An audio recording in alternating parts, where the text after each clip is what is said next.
Hello, everyone. I have a special guest with us today, Jeanne-Marie from the Art of Parenting podcast. I heard you speak recently, Jeanne-Marie, and I wanted to share your expertise with our community.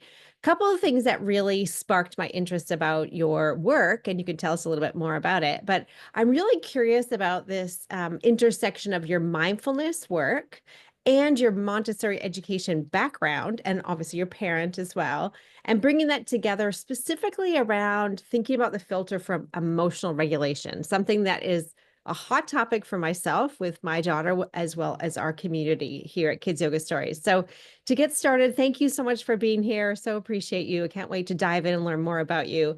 Tell us about your background. Sort of, you came in, you had your children, you looked at, you started to take Montessori education and became a teacher through that, right? So how hmm did you learn to sort of bring this weaving together of all your experiences? And now you're a parenting mentor, right? Yes, parenting mentor and birth and postpartum doula. But long story short, around my 40s, I actually had one of these, I don't know if it's midlife crisis or revelation or whatever, where I just looked at my life. I was a graphic designer, had been for 20 plus years in Paris and then San Diego. And just there was this, lack of enthusiasm and satisfaction about my life. And I had this voice from my dear mother who had recently passed, who really, reminded me how much I enjoyed working with children. And it's Mm, true, from a very young age, I would volunteer at my little brother's daycare on, winter break. I mean, what teenager does that, right? My first job was at the Children's Museum in Washington, D.C. So it was always something that I had a calling for. And so mm, I looked into what were the trainings that were available? And I was also at a time where my husband and I married a Frenchman and we've been here for a while. We were contemplating going back to Europe. So I was starting to look at things that I could, do in elsewhere. And I mm. looked into the Montessori training because I had heard about Montessori. I had actually read a beautiful book, Pregnant with My First Child, from Dr. Maria Montessori that really helped me in my parenting. And so I looked into it, and I literally within 24 hours, my life did a 360-degree turn because I was, Love working that. in corporate America, was managing a small team of graphic designers, and I was invited to join the training because it had Mm, started a week ago, and this was like it was now or never, it was now or wait another year. And I did that. I jumped in, and it was the best decision ever. And I trained to be a Montessori guide because we call ourselves guides, not teachers, for the 3 to 6 age group, mm, and did a master's in Montessori education, worked in the classroom for many years, then went back and did a training for birth to 3, because Montessori trainings are done in 3 years sequence or 6 years for the elementary years. And there just really again discovered something that I knew was very important is the kind of the preparing parents, not mm. only for birth, but for parenting. I mean, birth is one thing, but then you have the rest of your life with these, wonderful little human beings that you've brought to the world. But it's like we don't get a training, right? Yeah, We have to take a training to drive a car, to go to school and all this, but not to parent, which is to me yeah. the most important job we have in our entire life. So that's when I really started looking into how I could share what I thought was great wisdom from Dr. Mm, Maria Montessori, who was to me a genius before her time, and just shared with us an understanding of human development and how mm, important those first 3 years and those first 6 years are to the foundation for the rest of our lives. So that's when I really, started my business as your parenting. It was first called Voila Montessori, then it's your parenting mentor, but where I really want to help parents understand the importance of our home environment, Mm, the importance of how we communicate and that, emotional regulation, like you say. So mindfulness and Montessori to me are go hand in hand because Montessori, the real foundation of it, and this is how Dr. Montessori really, came to the conclusion, is observation, is really being able to observe our children, ourselves, our environment with an open mind, an open heart, without, preconceived ideas, without judging. And it's really about, what do I see? mm, And what can I do about it, right? yeah. Or is there something that needs to be done about it, or can I just let it be? So it's really about, observing, like I say, with an open heart. And when you do your Montessori training, we do Mm, a lot of observation. I mean, some of it seems kind of strange because for 2 hours we observe a plant. We go and we have to observe an animal, either in nature or at the zoo, and yeah. we observe children a lot. I mean, in the birth to three, I think it was 250 hours of observation. So really to train our mind to observe with, without all those filters that we might have. Mm. So that's how, to me, that mindfulness piece really goes well hand in hand with Montessori. Love it. I love your background so much because I love the intersection. It's quite a unique blending of skills, right? So not only are you bringing your life experience, you've lived here in the States and France, so you're already looking at the observations of two very different cultures, similar and different, right? So you Hmm. already have that. You bring to your parenting background, first of all, right? And this the training with mindfulness, but also with Montessori. You've taken a deep dive into human development, as you say. So you're understanding children in a much different perspective than a lot of people, right? And so I think this Yes. blending together is super powerful. And then putting that together, I think about myself as a young mom, and I was almost 40 at the time. So I wasn't a young mom, but when I had a daughter, my kiddo, that if I had had, even though I'd had, master's education and 15 years experience in the classrooms, like I kind of thought I would be all right. I always wanted to be a mom. I always, same as you, I always work with children, but nothing prepared me for having my child, how she came out and how she presented. And it was a shock. And if I'd had someone like you to speak to who could be a mentor to me, that I could, not other friends or family members who didn't understand how our child came out, right? Her behaviors, her emotional dysregulation, right, was quite a shock to our family members and friends, and everyone has judgments.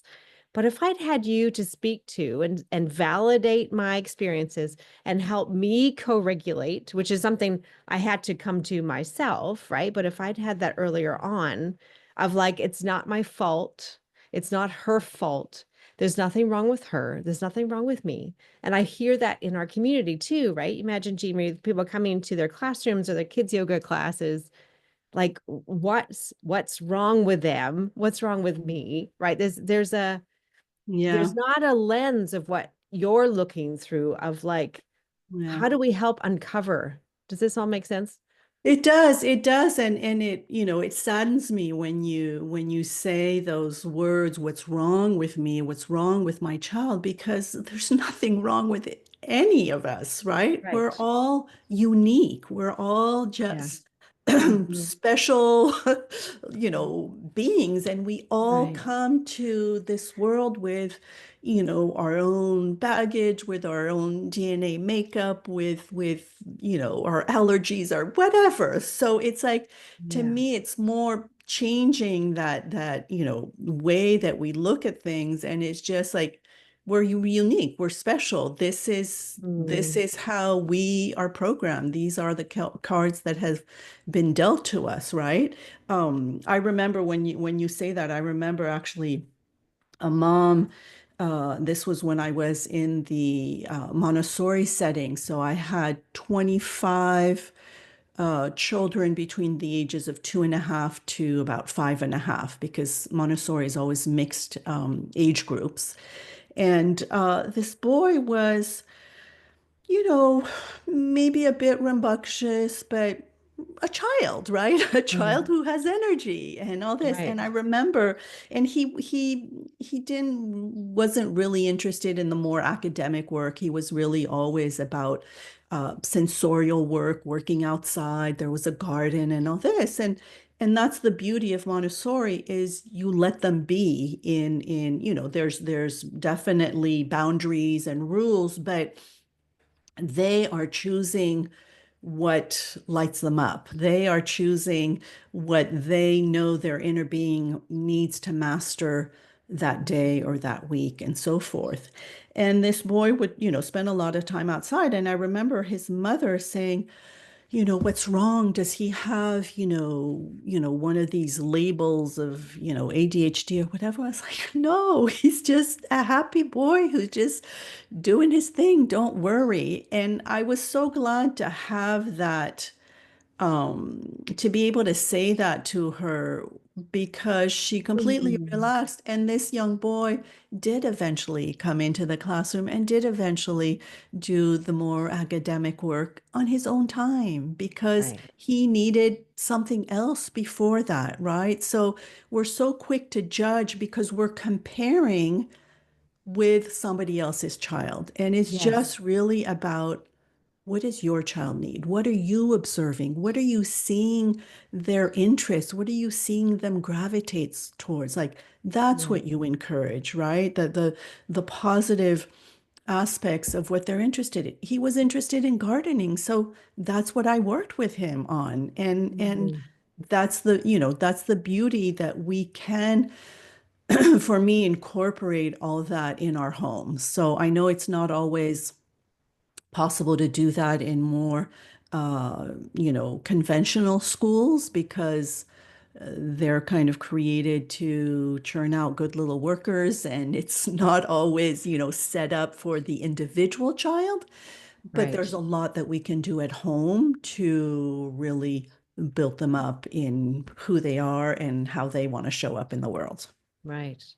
I love that. And what I'm hearing from you is this real sense of curiosities, as you say with the mindfulness. There's a curiosity of what's under the surface. What are these behaviors saying about where this child, how this child is feeling, or what are they thinking? What's underneath that surface? So Right. maybe you're seeing these behaviors that, as you say, compared to other children, don't necessarily fit into our idea of how a children could or should behave, but what's sort of underneath that we can help them blossom themselves, Exactly. right? So Exactly. let's talk to me a little bit more about this emotional regulation. So what are some specific activities or skills or techniques? What are you suggesting to your parents, for example, for emotional regulation? How are you using mindfulness and Montessori education to help parents with their children or teachers for that matter?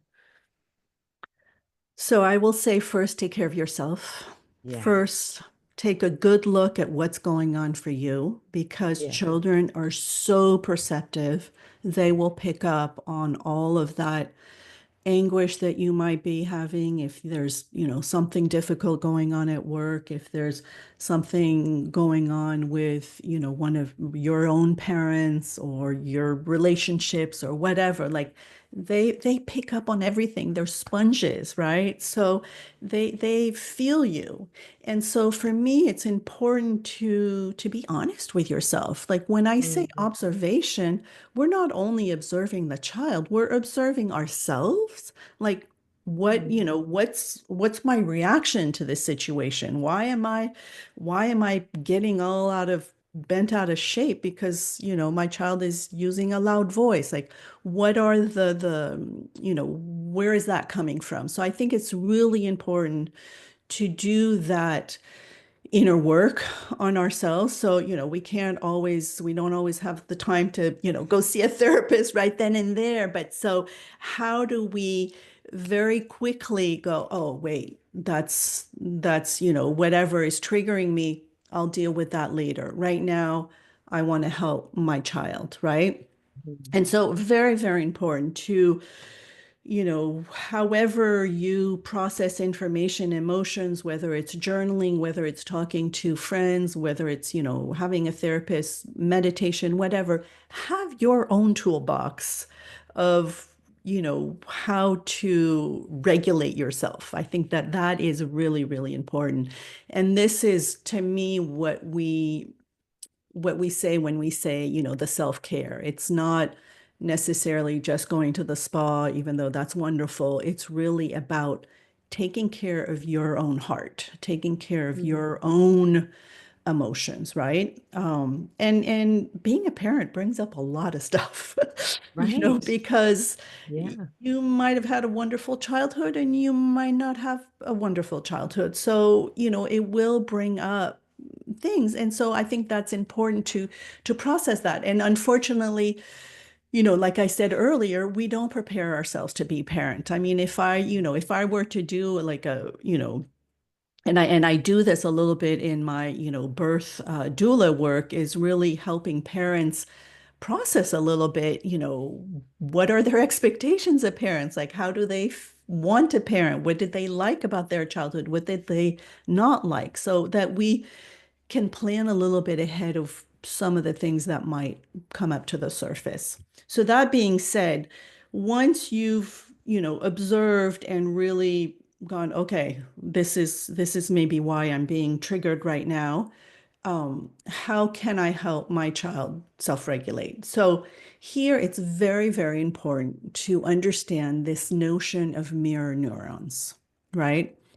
Of the fact that you and I, if I'm smiling, you're smiling. If I'm, being annoying, you might get annoyed. So it's really, all of us have this way of communicating without words, right? This is Mm. the nonverbal communication. So here it's really important, and that's why I say children, really pick up on things. And so there's something, and this is more from the Alderian psychology, which is all the positive discipline, and we explain the brain in the palm of our hand. I don't know if you've ever seen. Have you seen this from Yes. um, whose name escapes me right now, I'm sorry, but wrote The Whole Brain Child and so forth. But it's Yes. really this Dan idea. Siegel. Dan Siegel. Yes, Dan Siegel, sorry. Yes. This notion that, our brain, if we are triggered, we're going to flip our lid, right? We're going to Yes. not have access to that prefrontal cortex that helps us reason and so forth. The important thing to know is that that prefrontal cortex is not fully matured until the late 20s.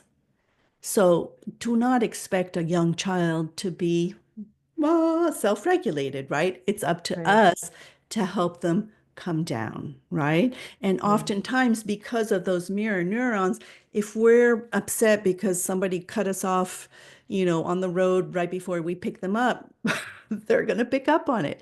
And there's Right. no communication when we're both this way. So, really important for us to calm ourselves so we can help our child calm themselves, right?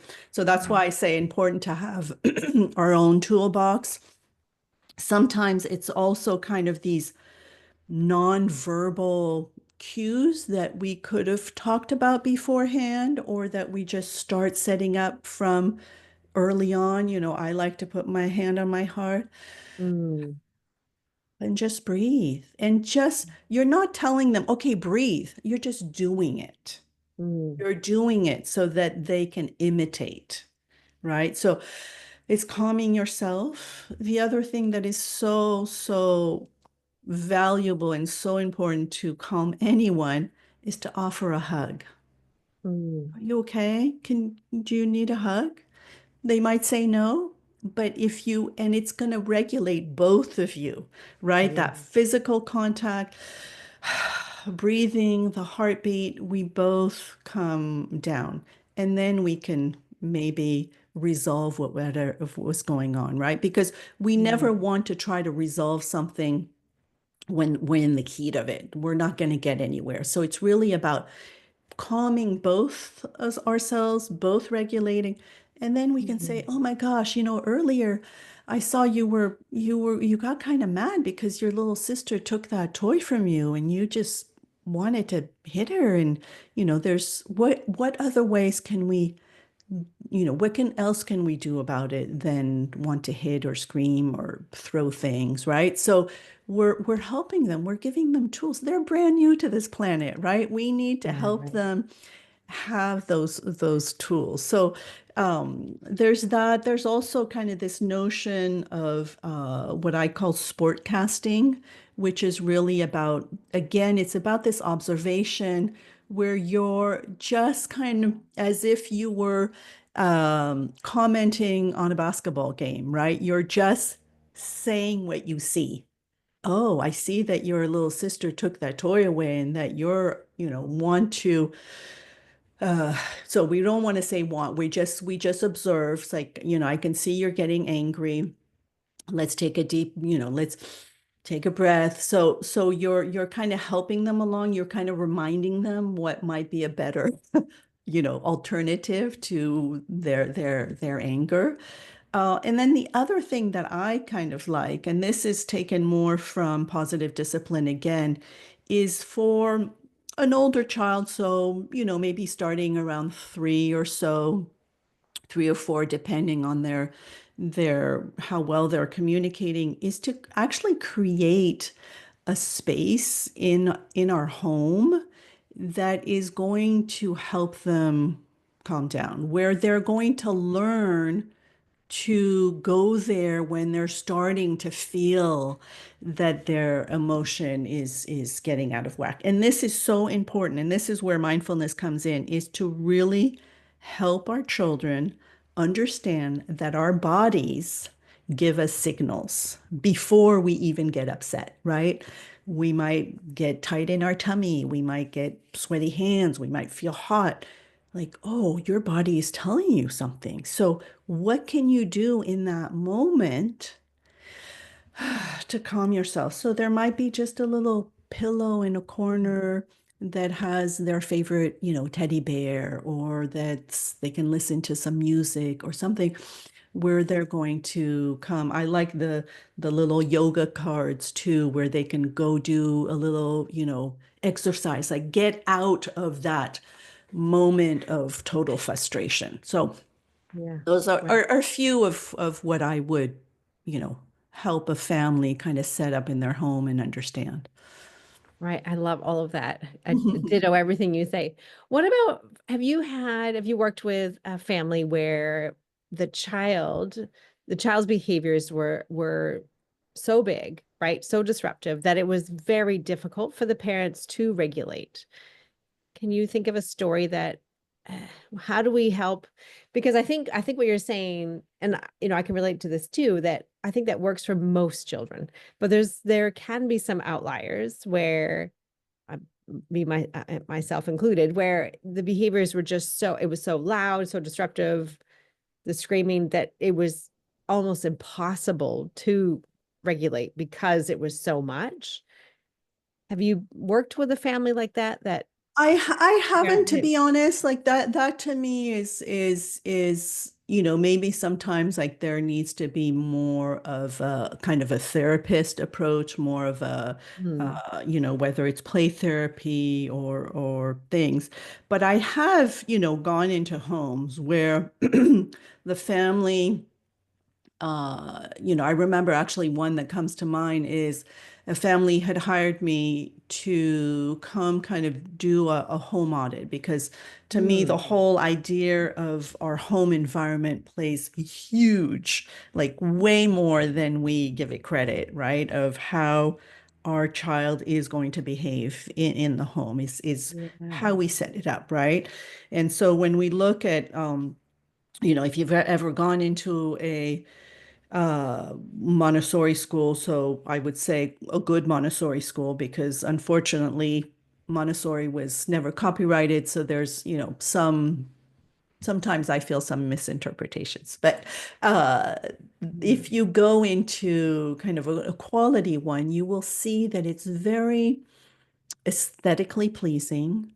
It's minimized, like there's not stuff all over the walls. It's everything is at the child's visual point, like even the artwork is at their visual. It's really minimized.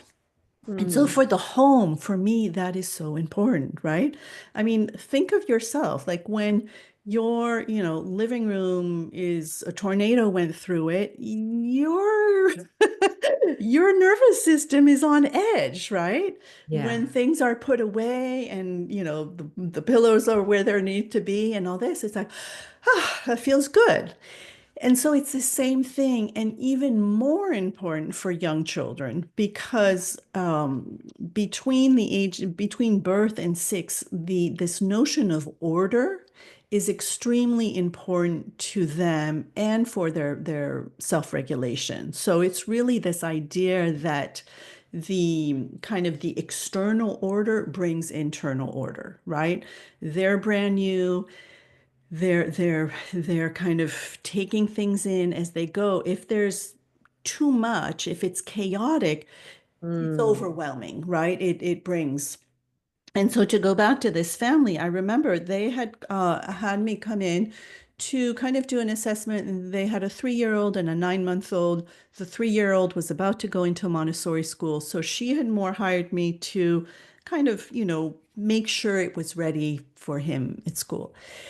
And I remember walking into his bedroom, and one of the things that she had told me is like, he bounces off the walls, like he's so, there's so much energy, da da da da da.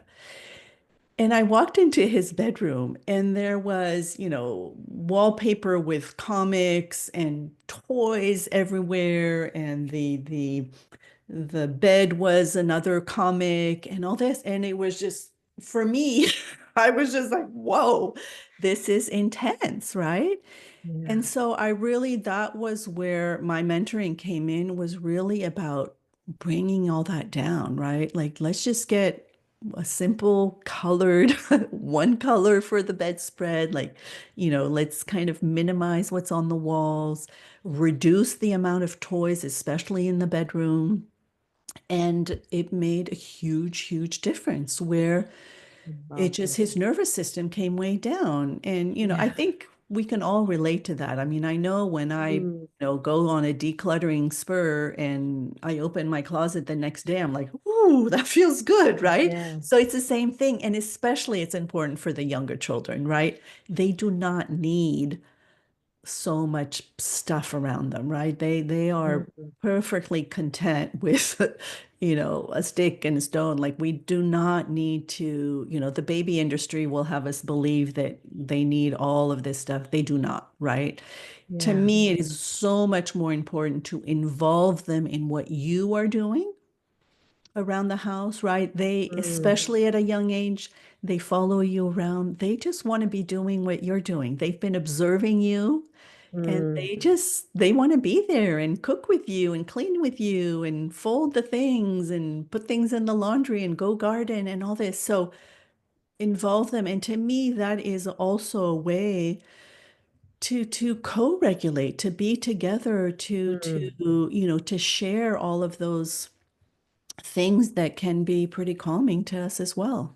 Yeah, I love this so much. I think it speaks to this idea of like just getting back to the basics, right? It's not only do we co-regulate, but what is the regulation happening in our environment? And this could be also important for teachers, right? Teachers Oh, or so pediatric important. therapists is what our classroom looks like. We were talking recently, one of our community gatherings was, let's bring back old school parenting, but old school teaching. You remember the days where the curriculum was a lot slower, obviously, right? It wasn't so it's crazy. It's like going through an art gallery on a motorcycle right now. It's madness.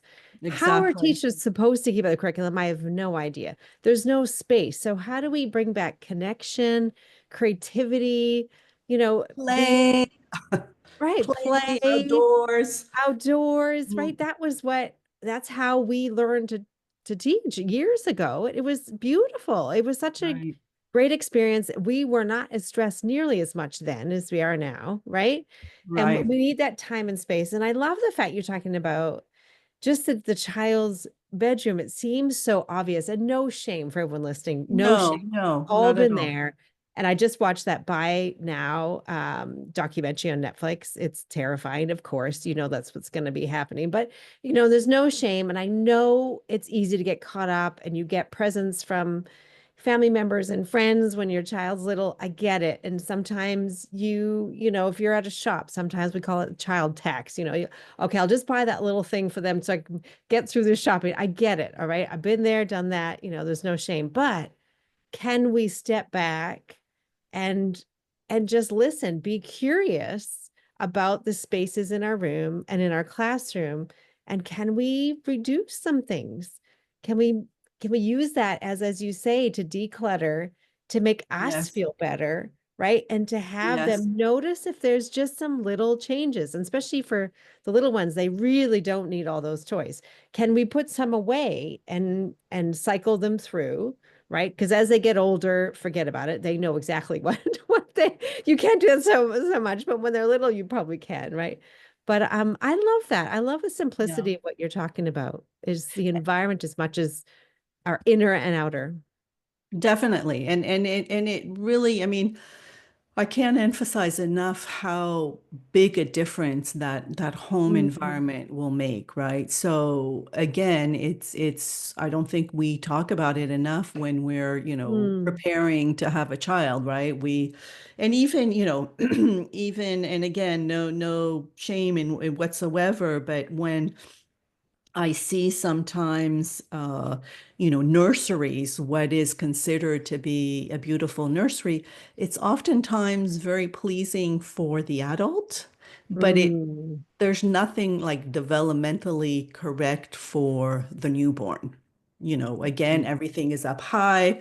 There's nothing that is there for their natural development, for their movement and all this. So in Montessori, I don't know if you know this, but for one thing is we kind of emphasize using a bed that is close to the floor. Mm. It's not a crib. So they're not dependent on us to, read their cues. Or is he tired? Should I put them in bed? Whatever. Or that they scream bloody murder when they're when they're done and they Right. want it, they get out. So we really, from the very beginning, we're creating a space that is low to the ground because that's where they live, low Mhm. to the ground, right? Right. They're on a mat and then they're going to crawl and they're going to walk, but they're still, petite compared to us. So we're creating an environment where they can self-regulate from the beginning, where they learn that this is the space where Mhm. I relax, where I go to sleep, so that when they are tired, they can go to it and they can lie down. And when Yeah. they're done resting, they can get up and Mm. come get us, right? So Right. I know that sometimes it's like, what? You don't use a crib? But, oftentimes I've had families who have bought that gorgeous crib and never used it. Yeah. So, Right. they end up co-sleeping or whatever. So for me, I say, just put a twin size mattress on the floor from the beginning and you can Mm. lie down with them and it will be their safe space for Mm. a long time. So I love again, that. it's that whole idea of creating an environment that is appropriate to them, right? Because Mm. again, even when, they're young children and they start grabbing things and wanting to play with things, look at your environment at the Mm. beginning, like observe your environment. Even, I invite families with young children, crawl around your home, like see what they see and if there's a crystal bowl that, belonged to your grandmother and you don't want them to touch it, well, put it up for a few years, like get it Yeah. out of the way so that you can turn your back and be, okay, that you're not always on edge of what they're going to get into next. Like you really Mm. have to prepare the environment for them. I love this so much. So what would you say for your parting words? What's the one thing, what your big number one advice you give your families? Oh my goodness. Um, well, on the behavioral thing, I think one thing that's very, very important to remember is that your child is never purposefully giving you a hard time. Mm, They are having a hard time. So we need to stop taking things personally and help them, like be the adult in the room and, self-regulate and love it and so get much. down on their level and say, I see you're having a really hard time with this, I'm here, offer a hug, whatever. So again, it's really about observing. I think I will always go back to that observation piece of Mm. being able to see things for what they are and not to, take them personally. So yeah. I love that so much. That was my favorite. Ross Green, I see you're having a hard time. That was the best advice. That was the best book I read for sure as a parent. Yes, yes. Yeah, thank you so much. So how do we connect with you online? And if folks are interested in checking you out as a parenting mentor as well, how do they Yes, learn more yes. about you Well, and sign up? yeah, I'm at yourparentingmentor.com. So please find me there. I have a contact form on there if you want to just, chat for 20 minutes or see if, my services would be appropriate. I have a few downloads, but that's mostly where I am is my website, Your Parenting Mentor. Awesome. Beautiful. Thank you so much. I so appreciate this Thank time with you, you. I've Giselle, just for loved having it. me. You're a beautiful soul, a kindred spirit. So thank you so much for your Thank time. you. Thank you. Cheers. Bye.